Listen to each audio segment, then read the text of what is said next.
يعني أقول لك إيه، البورتريه كده في الآخر بقت عندي الصورة كده اللي بقت عندي الكاملة، إن النادي الأهلي صعد للدور اللي قبل النهائي ل ملاقاة الترجي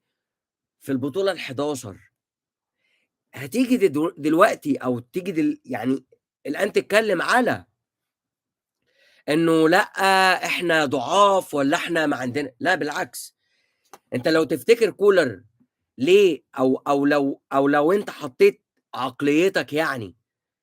لو لا قدر الله حصل أي مشكلة أو أي نتيجة عكسية بعد اللي إحنا شُفناه، أو بعد ما توصلنا إليه بإنك تتعادل في مباراة زي دي قدّام حشد جماهيري بأكتر من